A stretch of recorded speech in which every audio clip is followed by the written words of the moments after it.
ഇപ്പം നടക്കുന്ന അവസ്ഥ എന്താ വെച്ചാൽ 10ാം ക്ലാസ് കഴിഞ്ഞ കുട്ടിക്കും +2 കഴിഞ്ഞ കുട്ടിക്കും 3ാം ക്ലാസ് കുട്ടിക്കും ഒരേ സിലബസാണ് ഓടുന്നത്. ചുരുക്കി പറഞ്ഞില്ല.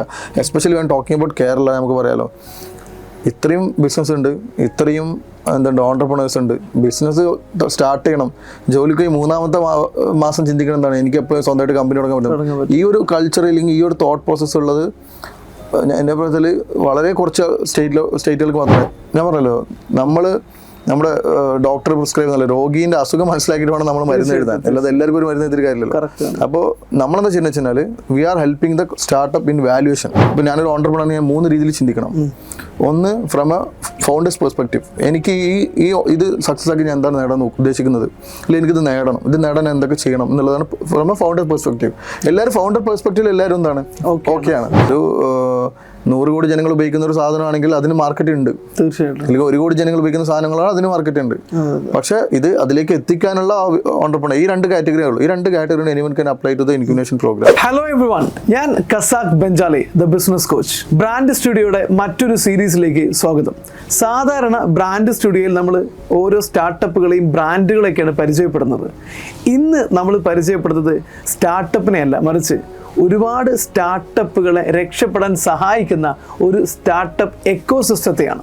നമുക്കറിയാം, ഒരു സ്റ്റാർട്ടപ്പ് വിജയിക്കുക എന്ന് പറയുന്നത് പലപ്പോഴും ഒരു ശ്രമകരമായിട്ടുള്ള കാര്യമാണ്. ഒരുപാട് നല്ല ഐഡിയ ഉണ്ടായിട്ടും നല്ല പ്രോഡക്റ്റ് ഉണ്ടായിട്ടും ഇൻവെസ്റ്റേഴ്സിനെ കിട്ടാത്തതിൻ്റെ പേരിൽ, കൃത്യമായ ഗൈഡൻസ് ഇല്ലാത്തതിൻ്റെ പേരിൽ, സ്ട്രാറ്റജിക് സപ്പോർട്ട് കിട്ടാത്തതിൻ്റെ പേരിൽ, പലപ്പോഴും മാർക്കറ്റിങ്ങിന് വേണ്ട ഫണ്ട് ഇല്ലാത്തതിൻ്റെ പേരിലൊക്കെ പല സ്റ്റാർട്ടപ്പുകളും പാതി വഴിയിൽ വീണു പോകാറുണ്ട്. അല്ലെങ്കിൽ ഗവൺമെൻറ്റിൻ്റെ റെഗുലേഷൻസ് മീറ്റ് ചെയ്യാൻ കഴിയാത്തതിൻ്റെ പേരിലോ അത് എന്താണെന്ന് അറിയാത്തതിൻ്റെ പേരിലോ ഒക്കെ പല സ്റ്റാർട്ടപ്പുകളും പരാജയപ്പെടാറുണ്ട്.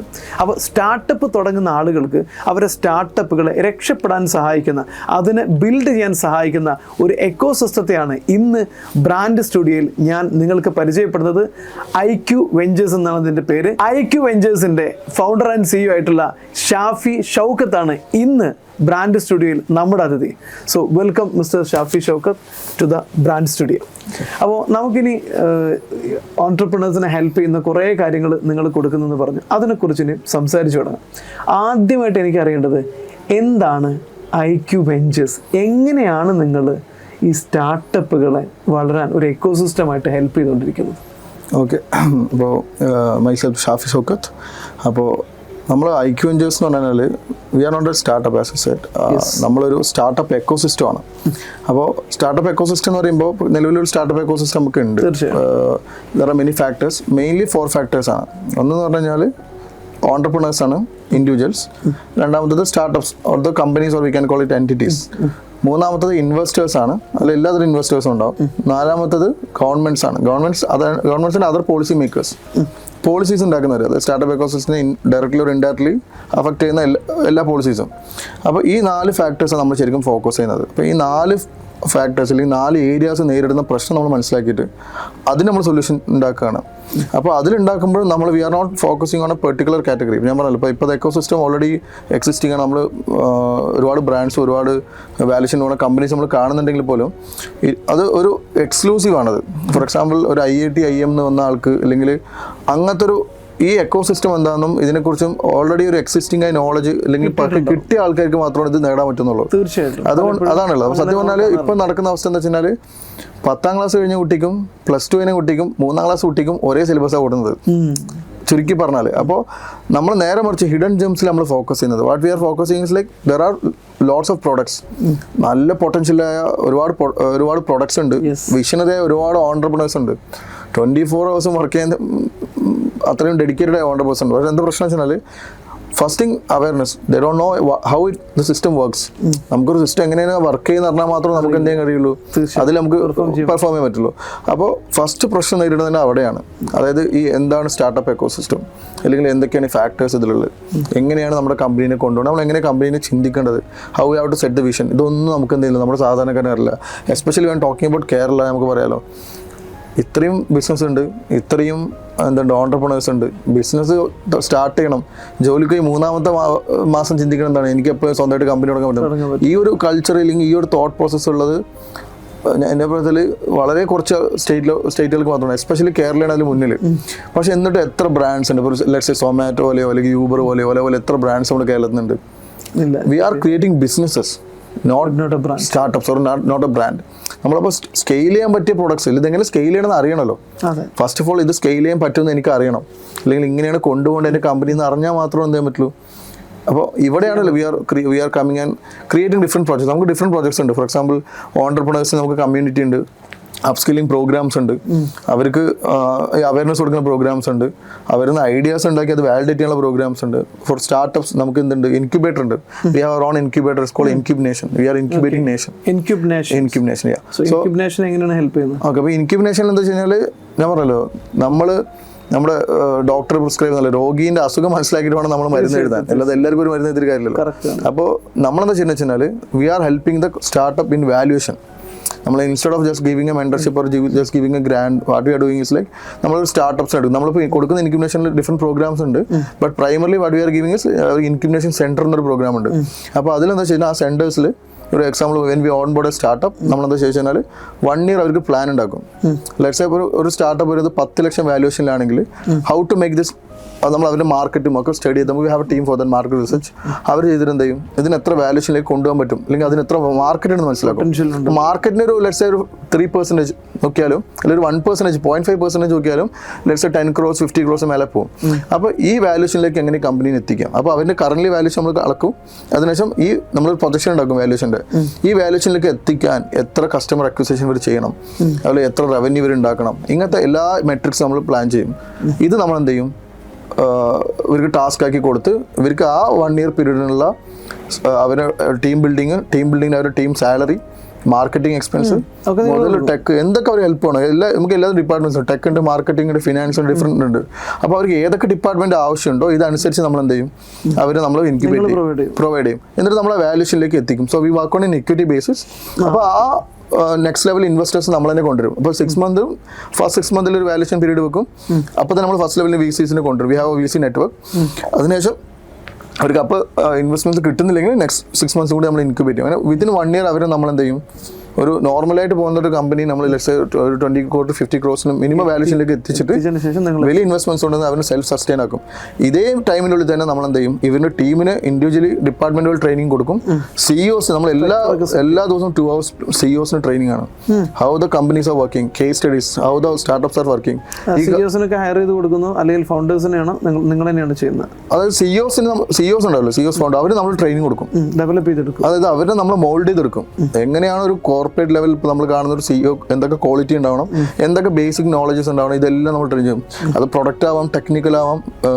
Especially working on the mind set. Because ഇങ്ങനൊരു സംഭവം ഉണ്ട്, ഇത് എനിക്കും ചെയ്യാമെന്ന് ഫസ്റ്റാണ് മനസ്സിലാക്കുന്നത്. നമ്മൾ മലയാളികളൊക്കെ സത്യം പ്രശ്നം തന്നെയാണ്, ഇതൊക്കെ എന്നെ കൊണ്ട് പറ്റുമോ എന്നുള്ളതൊരു തോട്ടാണ്. അല്ലെങ്കിൽ പെട്ടെന്ന് ചെയ്യാൻ പറ്റുന്ന എന്തെങ്കിലും കാര്യത്തിൽ ഇൻവോൾവ് അതാണ്. അപ്പോൾ ഞാൻ പറഞ്ഞല്ലോ, നമ്മൾ we have to create a vision. നമ്മളിപ്പോൾ ഇപ്പോൾ ഓൺടർപ്രണേഴ്സിന് പറയുന്നൊരു പോയിന്റ് ഉണ്ട്. അതായത് ഒരു entrepreneur should think in three ways. അതായത് ഇപ്പോൾ ഞാനൊരു ഓൺടർപ്രണർ, ഞാൻ 3 രീതിയിൽ ചിന്തിക്കണം. ഒന്ന്, ഫ്രം എ ഫൗണ്ടേഴ്സ് പെർസ്പെക്റ്റീവ്, എനിക്ക് ഇത് സക്സസ് ആക്കി ഞാൻ എന്താണ് നേടാൻ ഉദ്ദേശിക്കുന്നത്, അല്ലെങ്കിൽ എനിക്കിത് നേടാൻ എന്തൊക്കെ ചെയ്യണം എന്നുള്ളതാണ് ഫ്രം എ ഫൗണ്ടർ പെർസ്പെക്റ്റീവ്. എല്ലാവരും ഫൗണ്ടർ പെർസ്പെക്റ്റീവിൽ എല്ലാവരും എന്താണ് ഓക്കെയാണ്. അടുത്തതാണ് പ്രശ്നം. അടുത്തത് കസ്റ്റമർ പെർസ്പെക്റ്റീവ് ആണ്. ഈ കസ്റ്റമർ എൻ്റെ പ്രൊഡക്റ്റ് വേണോ, അല്ലെങ്കിൽ ഇത് ഏത് റേറ്റിനാണ് വേണ്ടത്, അല്ലെങ്കിൽ കസ്റ്റമർ എൻ്റെ പ്രൊഡക്റ്റിനെ എങ്ങനെയാണ് കാണുന്നത്, എത്ര ബ്രാൻഡ് വാല്യൂ അതിന് കൊടുക്കുന്നുണ്ട്. ഇതാണ് കസ്റ്റമർ പെർസ്പെക്റ്റീവ്. ഞാൻ കസ്റ്റമറെ പോലെ ചിന്തിക്കണം. Customer perspective. മൂന്നാമത്തതാണ് ആരും ചെയ്യാത്ത പ്രശ്നം, ഫ്രം എൻ ഇൻവെസ്റ്റേഴ്സ് പെർസ്പെക്റ്റീവ്. ഒരു ഇൻവെസ്റ്റർ എൻ്റെ കമ്പനിയിൽ ഇൻവെസ്റ്റ് ചെയ്യുന്നത് എന്ത് കണ്ടിട്ടാണ്, അല്ലെങ്കിൽ അവർക്ക് എന്താണ് അവർക്ക് ഉദ്ദേശം, അല്ലെങ്കിൽ അവർ എന്തൊക്കെ മെട്രിക്സ് ഉണ്ടെങ്കിൽ ഇൻവെസ്റ്റ് ചെയ്യും, അവരെങ്ങനെയാണ് ഇത് എക്സിറ്റ് ചെയ്യാൻ ഉദ്ദേശിക്കുന്നത്, അവർക്ക് ROI ആണോ ഉദ്ദേശിക്കുന്നത്. ഇപ്പോൾ ഞാൻ പറയട്ടെ, ഇപ്പോൾ നമ്മൾ നോർമലി ഇപ്പോൾ എല്ലാ ഏഞ്ചൽസും VCസും ഇൻവെസ്റ്റ് ചെയ്യുന്നത് നമ്മുടെ കമ്പനിയിൽ ലാഭം ഉണ്ടാക്കാൻ വേണ്ടിയിട്ടല്ല.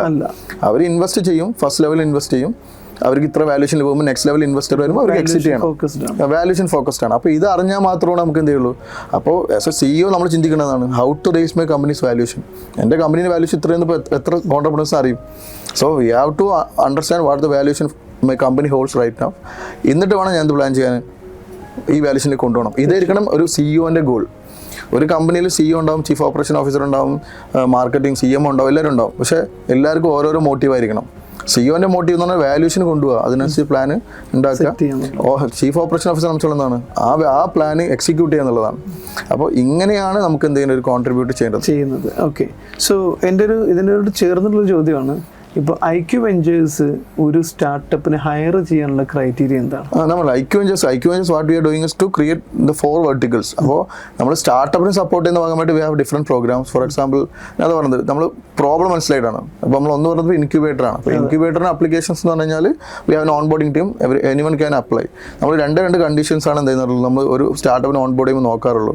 ഒന്ന് ആ ഓൺട്രപ്രണറിന്റെ vision. So he want to build a 5 crore company or 500 crore company. ഇതനുസരിച്ചിട്ടാണ് നമ്മൾ എഫേർട്ട് ഇടേണ്ടത്.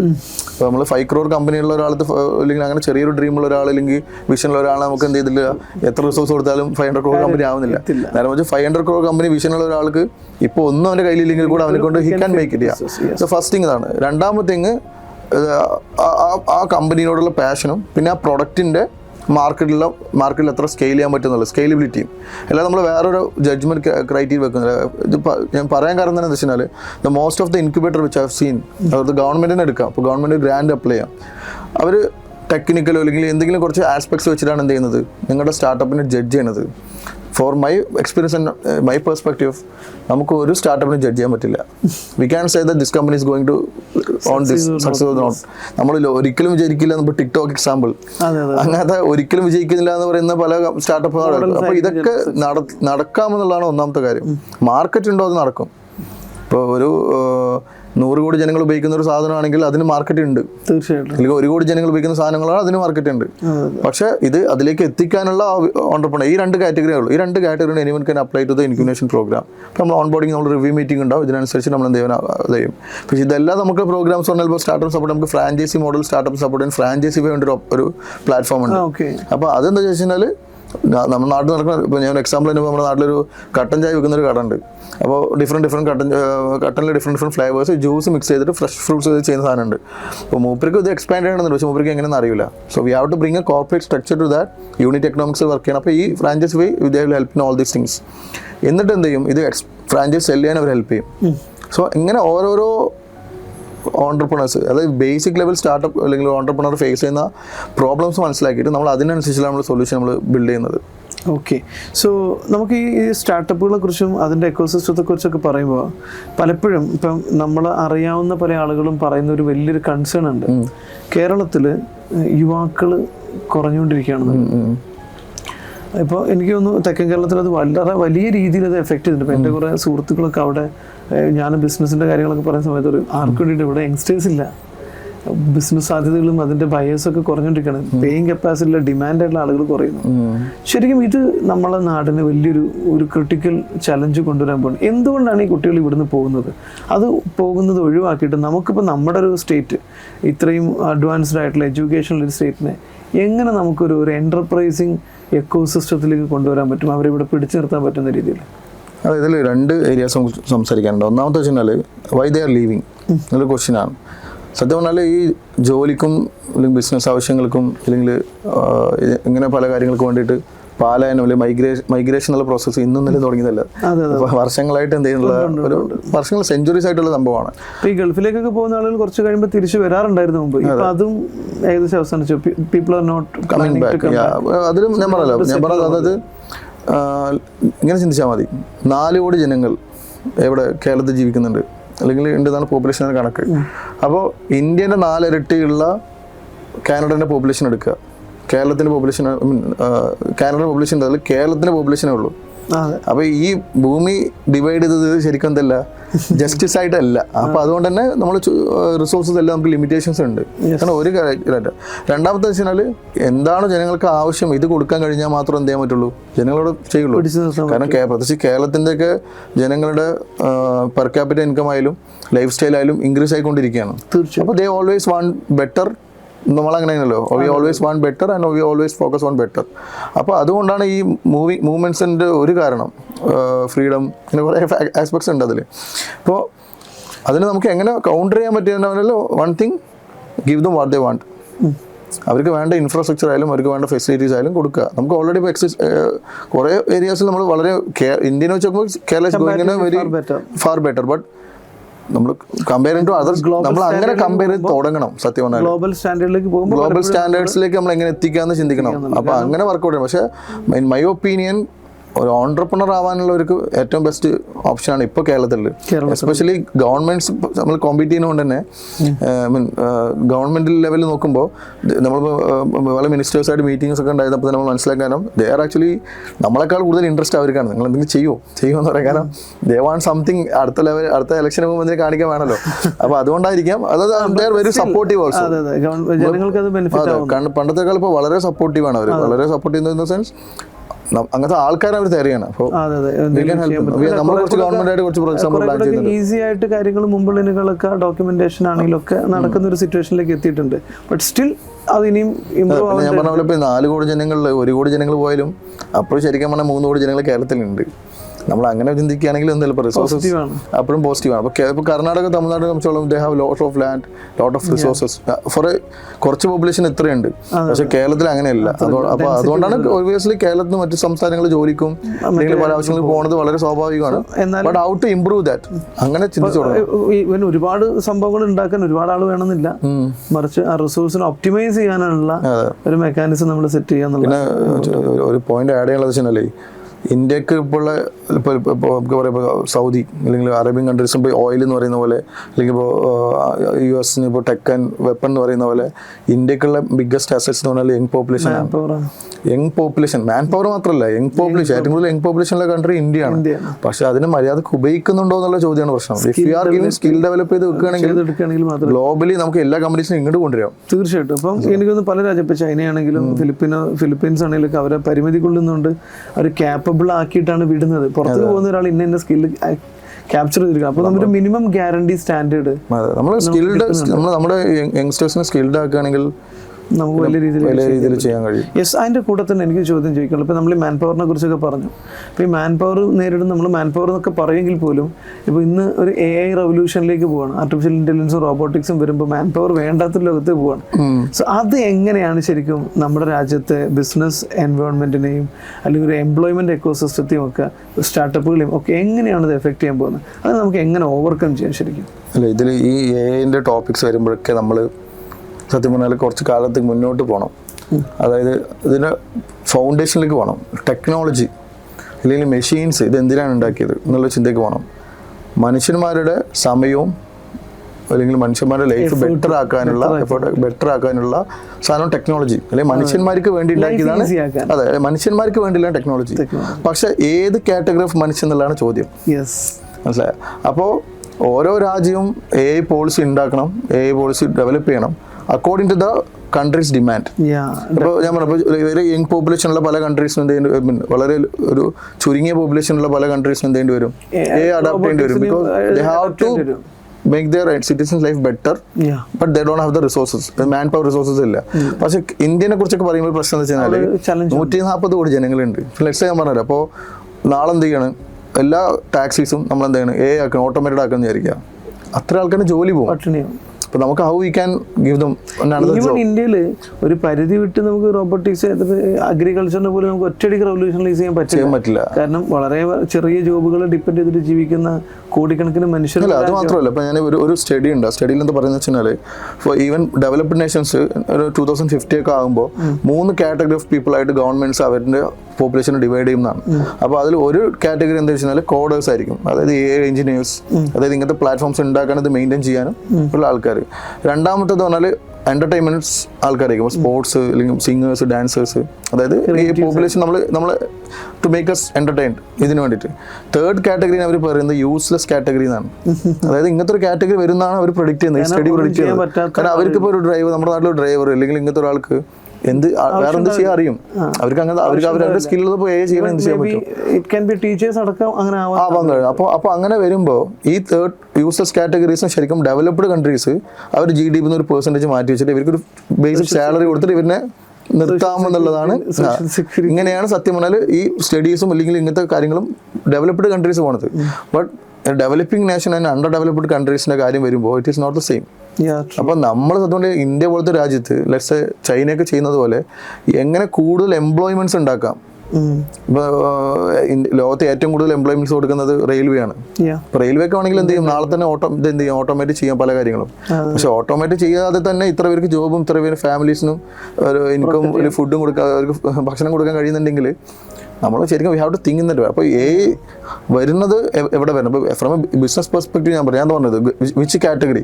ഇപ്പോൾ ഞാനൊരു മുതലാളിയെന്ന് ഇരിക്കുക, അല്ലെങ്കിൽ ഞാനൊരു അങ്ങനെ ഒരു കോർപ്പറേറ്റ് ആയിരിക്കും. അപ്പോൾ എന്നെ സംബന്ധിച്ചോളം ദ എംപ്ലോയീസോ ഇതൊന്നും എനിക്ക് ഡിമാൻഡ് ഇല്ല. എനിക്കത് കോസ്റ്റ് എഫക്റ്റീവ് ആണെങ്കിൽ അവിടെ എനിക്ക് പ്രോഫിറ്റ് ഉണ്ടാക്കാൻ പറ്റുമെന്നുള്ളത്. അതെ, പക്ഷേ government should make A policy. അവരുടെ കൺട്രീൻ്റെ ഡിമാൻഡും അവരുടെ കൺട്രിക്ക് എത്രത്തോളം വേണമെന്നും, അല്ലെങ്കിൽ അത് എത്രത്തോളം അവരുടെ കൺട്രി തന്നെ എഫക്ട് ചെയ്യുന്നത് മനസ്സിലാക്കിയിട്ട് പോളിസീസ് ഉണ്ടാക്കിയില്ലെങ്കിൽ it is going to effect in a very bad way. Very good. So നമുക്കറിയാവുന്ന കുറേ സംഗതികളുണ്ട്. ഇപ്പോൾ എനിക്ക് തോന്നുന്നു നിങ്ങളുമായിട്ട് ഡിസ്കസ് ചെയ്യാം. നിങ്ങൾ കേട്ട ഒരു വിഷൻ കേരള 2030 എന്ന് പറഞ്ഞൊരു സംഭവം നിങ്ങൾ ചെയ്യുന്നു പറഞ്ഞു. എന്താണ് ശരിക്കും വിഷൻ കേരള 2030? അത് ഞാൻ പറഞ്ഞല്ലോ, ഇപ്പോൾ നമുക്കിപ്പോൾ നമ്മുടെ നാടിനെ ഡെവലപ്പ് ചെയ്യണം. Slow developing is A slow poison എന്നാണ് പറയുക. അതായത് നമ്മൾ ഒരു സ്ട്രക്ചർ വെക്കുന്നു, ആ സ്ട്രക്ചറിലേക്ക് എത്തിക്കഴിയുമ്പോൾ സ്വാഭാവികമായിട്ടും എന്താവും, അപ്പോഴേക്കും അടുത്ത ലെവൽ ഓഫ് ഡെവലപ്മെന്റ് എത്തിക്കണം. അപ്പോൾ ഞാൻ സിമ്പിളായി പറഞ്ഞുതരാം. നമ്മൾ റോഡ് പണിയുന്നു, ഒരു 2 വരെ അല്ലെങ്കിൽ 3 വരെ റോഡ് പണിയെന്ന് വിചാരിക്കുക. ഇത് പണിത് കഴിയുമ്പോൾ 10 വർഷമാവും. 10 വർഷം കഴിയുമ്പോൾ ട്രാഫിക് വെച്ച് നോക്കുമ്പോൾ 8-10 വരിയുടെ ആവശ്യകത തന്നെ വരിക. അപ്പോൾ ഒരു കൺട്രി, എസ്പെഷ്യലി അണ്ടർ ഡെവലപ്മെന്റ് ഒരു ഡെവലപ്പിംഗ് നേഷന് ഡെവലപ്ഡ് നേഷനോട് എത്തണമെങ്കിൽ we have to adapt PPP. അതായത് പബ്ലിക്കിനോട്, ഗവൺമെന്റ് ഒരുമിച്ച് കൂടെ തന്നെ പ്രൈവറ്റ് പാർട്ട്ണർഷിപ്പ് കൂട്ടിയിട്ട്, പ്രൈവറ്റിൽ ഇൻവെസ്റ്റ്മെന്റ്സും അവർക്കും റിട്ടേൺസും ഇൻവെസ്റ്റ്മെന്റ്സും പ്രോഫിറ്റ്സ് ഒക്കെ കൂട്ടിയിട്ട് ഒരു മോഡ് ഓഫ് പോളിസി ഉണ്ടാക്കിയാൽ മാത്രമാണ്, കൊളാബറേഷനിലൂടെ മാത്രമേ നമുക്ക് എന്തെങ്കിലും പറ്റൂ സ്പീഡ് ഡെവലപ്മെന്റ് ഉണ്ടാക്കാൻ പറ്റുള്ളൂ. അപ്പോൾ we are working different ways with governments. Different PPP നമ്മൾ അഡാപ്റ്റ് ചെയ്യുന്നുണ്ട് to increase tourism, to increase education etcetera. നമ്മൾ we are pitching to the Kerala ഗവൺമെൻറ്റായിട്ട് പിച്ച് ചെയ്യുന്നുണ്ട്. We having discussion on that. So the project is under development. So it is called vision Kerala 2030. അപ്പോൾ 2030 കേരളത്തിലേക്ക് കൂടുതൽ എങ്ങനെ investments കൊണ്ടുവരാം, കൂടുതൽ സ്റ്റാർട്ടപ്സിൻ്റെ നമ്പേഴ്സ് എങ്ങനെ കൂടുതൽ കൊണ്ടുവരാം, അതുപോലെ തന്നെ ഗവൺമെന്റ് എങ്ങനെ കൂടുതൽ ഫണ്ട്സ് കൊണ്ടുവരാം. So we R investing in the government നമ്മൾ ഫണ്ടല്ല എക്സ്പെക്ട് ചെയ്യുന്നത്. നിങ്ങൾ അങ്ങോട്ട് we will be creating policy and will be bringing more investments, more MNCs. അപ്പോൾ ഇതിന് എന്തൊക്കെ ചെയ്യാം? So we are working on the grounds. അപ്പോൾ ഇതിൽ നമുക്ക് എപ്പോഴും മനസ്സിലാക്കേണ്ട ഒരു കാര്യം എന്ന് വെച്ചാൽ നമ്മളെപ്പോഴും ഗവൺമെന്റ് ബ്ലെയിം ചെയ്യും. I'm not blaming any government because they have limitations. അവർക്ക് എന്തുണ്ട്, ഒരു പൊളിറ്റിക്സ് ഉണ്ട്, ഒപ്പോസിഷൻ ഉണ്ട്, ഇങ്ങനത്തെ വേറെ കുറേ കാര്യങ്ങളുണ്ട്, കുറേ ഇൻഹൗസ് പ്രശ്നങ്ങളുണ്ട്. ഇതൊക്കെ കഴിഞ്ഞിട്ട് ഇവർക്ക് how much time they are getting to solve these problem എന്നുള്ളത് വളരെ ഒരു ക്രൂഷ്യൽ സാധനമാണ്. So but the thing is like for the private company like us or like anyone, that we don't have any limitations. Decisions. So we can take decision faster, we can implement implement things faster. So this is how we are going to impact. So ഇങ്ങനെ vision Kerala 2030 എന്നൊരു project വരുന്നത്. So we are working on A very ground level. അല്ലെങ്കിൽ എങ്ങനെയൊക്കെയാണ് നമ്മളിപ്പോൾ ഒരു MNC വരണമെങ്കിൽ എന്തൊക്കെയാണ് they are expecting from A state or from A nation. അപ്പോൾ ഇങ്ങനെ ഒരു ലെവലിലേക്ക് നമ്മൾ മാർക്കറ്റ് റിസർച്ച് സ്റ്റഡി ചെയ്ത് ഇങ്ങനത്തെ ലെവൽ ഒരു പ്രോഗ്രാം ഉണ്ടാക്കണം. So we are anyways going to do that and we are going to pitch to the minister of Rajeev minister for that. And let's say how it's നമുക്ക് government എങ്ങനെ ഇതിൽ contribute ചെയ്യുന്നത് നമുക്ക് അറിയാനുള്ളത്. Anyways we are going to do that. So this is vision Kerala 2030. Will be launching it soon. All the very best.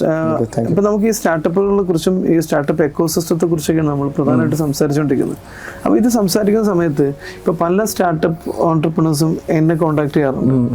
അപ്പൊ അവരൊക്കെ വന്നിട്ട് പറയുന്നൊരു മെയിൻ ചലഞ്ചാണ്, സാർ എൻ്റെ നല്ല കിഡിലിൻ്റെ ഐഡിയ ഉണ്ട്, നല്ല പ്രോഡക്റ്റ് ഉണ്ട്, പക്ഷെ അത് എക്സിക്യൂട്ട് ചെയ്യാനുള്ള പൈസ ഇല്ല, ഫണ്ടില്ല. സോ എങ്ങനെയാണ് ശരിക്കും ഒരു ഇൻവെസ്റ്റർ കണ്ടെത്തുക? എവിടെ നിന്നാണ് കണ്ടെത്തുക? അതിൽ നിങ്ങൾ എന്താ ഹെൽപ്പ് ചെയ്യുന്നത്? അതിന് എന്തൊക്കെയാണ് നമ്മൾ ശ്രദ്ധിക്കേണ്ടത്? അല്ല, ഇതിൽ 2 കാര്യമുണ്ട്. ഞാൻ ഇൻവെസ്റ്ററിനെ അങ്ങനെ കാണണ്ടെങ്കിലും എങ്ങനെ നമുക്ക് ഹെൽപ്പ് ചെയ്യാൻ പറ്റുന്നതൊക്കെ പറയാം. അതിന് മുന്നേ ഫസ്റ്റ് കാര്യം എന്ന് വെച്ചാൽ ഞാൻ പറഞ്ഞ പോലെ we are developing nation, right? So ഒരു ഡെവലപ്ഡ് നേഷൻ അല്ലെങ്കിൽ ഡെവലപ്ഡ് സിറ്റീസിനെ പോലെ നമ്മൾ അങ്ങനത്തെ ഒരു ഓൺടർപ്രണറിനെ, ഒരു കാലിഫോർണിയയിലെ ഒരു ഓൺടർപ്രണർ വെച്ച് നമ്മൾ കമ്പയർ ചെയ്യാതെ think about what you have എന്നുള്ള ഫസ്റ്റ് കാര്യം.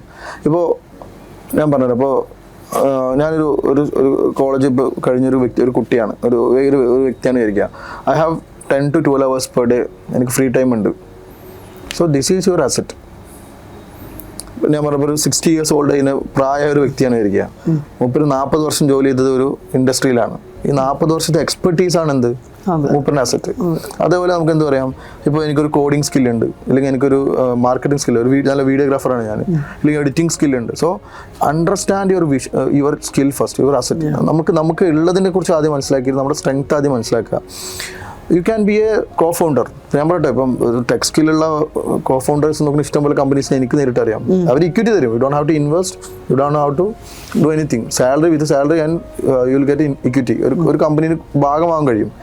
അപ്പോൾ ഇതാണ് ഒരു കാര്യം. നമ്മൾ ആദ്യം നമുക്ക് എന്ത് ഉള്ളത് നമ്മൾ മനസ്സിലാക്കുക. ഇപ്പോൾ ഇഷ്ടംപോലെ ബിസിനസ്സുകാരുണ്ടാവും, സമയവും ഇല്ലാത്തതാണ്. ഇപ്പോൾ നമ്മൾ തന്നെ ഒരുപാട് പ്രൊജക്ട്സ് വരുന്നതിൽ they need a person to like അതിനെ എടുത്തുകൊണ്ട് പറക്കാം. അങ്ങനെ ഒരു കമ്പനീന് 24 hours ഇതിനെക്കുറിച്ച് മാത്രം ചിന്തിക്കുന്ന ഒരു വ്യക്തി ഒരു കമ്പനിയിൽ വേണം.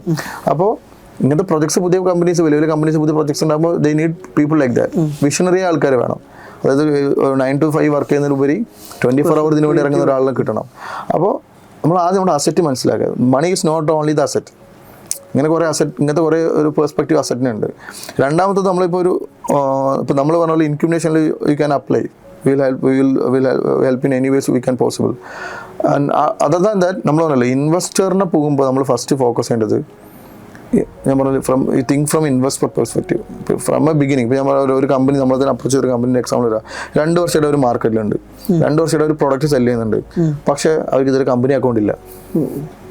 സോ ട്രാക്ഷൻ എന്ന് പറയും. അതെ, ട്രാക്ഷൻ എന്നർത്ഥം നിങ്ങൾ എന്തൊക്കെ ഇതുവരെ ചെയ്തു, എല്ലാ പെർസ്പെക്റ്റീവിലും നിങ്ങൾക്ക് എത്ര വെബ്സൈറ്റ് ട്രാഫിക് ഉണ്ട്, എത്ര റവന്യൂ ഉണ്ടാക്കി, എത്ര സെയിൽസ് ഉണ്ടാക്കി, ഇതെല്ലാം അതിൽ വരും. അപ്പോൾ ഈ ട്രാക്ഷൻ നിങ്ങൾക്ക് കാണിക്കാൻ പറ്റണം, അതും ജെന്യൂനായിട്ട് കാണിക്കാൻ പറ്റണം. ഇപ്പോൾ എൻ്റെ bank statement is a genuine thing to show to an investor. അപ്പോൾ ഇങ്ങനെ എന്തൊക്കെയാണ് ഇൻവെസ്റ്റർ നോക്കുക എന്നുള്ളത് from the day, company registration ആവാം, ഇങ്ങനത്തെ പല കാര്യങ്ങളും, ഡീഡും പല കാര്യങ്ങളും. ഇത് ഫസ്റ്റ് ഫ്രം ദ ഡേ 1 എന്ത് ചെയ്യുക, കറക്റ്റായിട്ട് കൊണ്ടുപോകുക.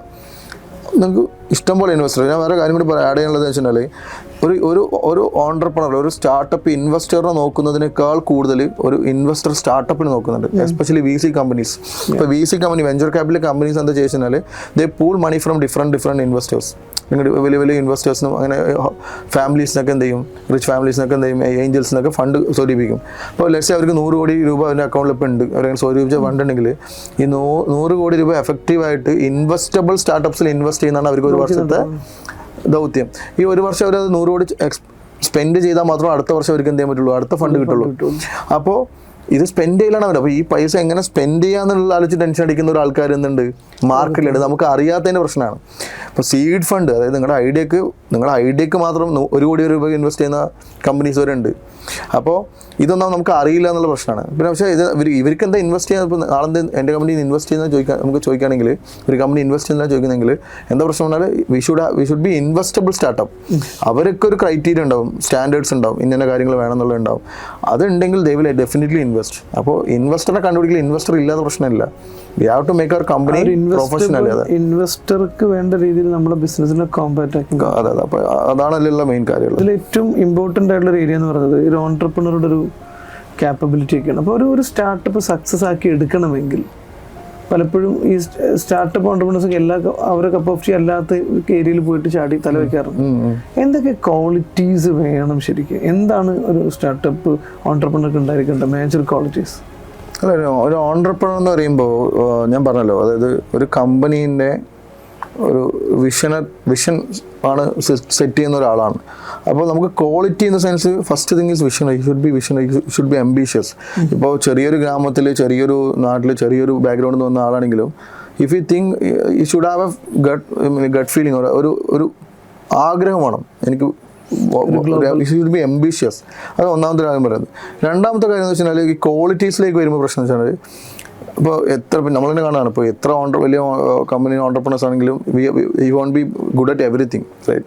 അപ്പോൾ ഫസ്റ്റ് നമ്മൾ ചെയ്യേണ്ടത് ഒരു പേപ്പർ പെൻ എടുക്കുക, write down your strength, write down your weakness. ഇപ്പോൾ I am good at communication, I am good at leadership, I'm good at this thing, I'm good at that things. ഇപ്പോൾ ഞാൻ but I might not be good at executing ഓപ്പറേഷൻസിൽ നന്നായിട്ടുണ്ട്. ഇപ്പോൾ marketing എൻ്റെ cup of tea ആയിരിക്കില്ല, ഇല്ലെങ്കിൽ അങ്ങനെ different matrix ഉണ്ടാവുമല്ലോ. അപ്പോൾ ഇത് നമ്മൾ ആദ്യം മനസ്സിലാക്കുക. ഈ ഉള്ള സ്ട്രെങ്ത് അപ്സ്കിൽ ചെയ്യുക, ഇല്ലാത്ത സ്ട്രെങ്ത് എന്ത് ചെയ്യുന്നറിയോ, ഹയർ ചെയ്യുക, ഡെലിഗേറ്റ് ചെയ്യുക. We should hire a person അവൻ്റെ സ്ട്രെങ്ത് ആ ഒരു കാറ്റഗറി അവനെ ഹയർ ചെയ്യുക. അതാണ് ഏറ്റവും best thing you have to do. ഇത്രേ ഉള്ളൂ. പിന്നെ നമ്മളെന്തറിയോ, ഇത് എല്ലാം റെഡി ആയിട്ട് സ്റ്റാർട്ട് ചെയ്യുന്നതിന് പകരം take it as A journey. തുടക്കത്തിൽ നമ്മൾ എന്ത് ചെയ്യുക, ബേസിക് ഫണ്ടമെന്റൽസ് എല്ലാം മനസ്സിലാക്കുക. ഓൾവേസ് പിന്നെ നമുക്ക് ആഡ് ചെയ്യാൻ പറ്റുന്ന വെച്ചാൽ entrepreneur should be very curious. പുതിയ സംഭവങ്ങൾ പഠിക്കാനും പുതിയ കാര്യങ്ങളെ കുറിച്ച് അറിയാനുള്ള ക്യൂരിയോസിറ്റി ഉണ്ടാവണം. കാരണം എന്നാൽ മാത്രം നമ്മൾ അപ്ഡേറ്റഡ് ആവുള്ളൂ, അല്ലെങ്കിൽ ഒരു ടൈം ആകുമ്പോൾ അവർ എന്ത് ചെയ്യും, ഔട്ട്ഡേറ്റഡ് ആയി പോകും.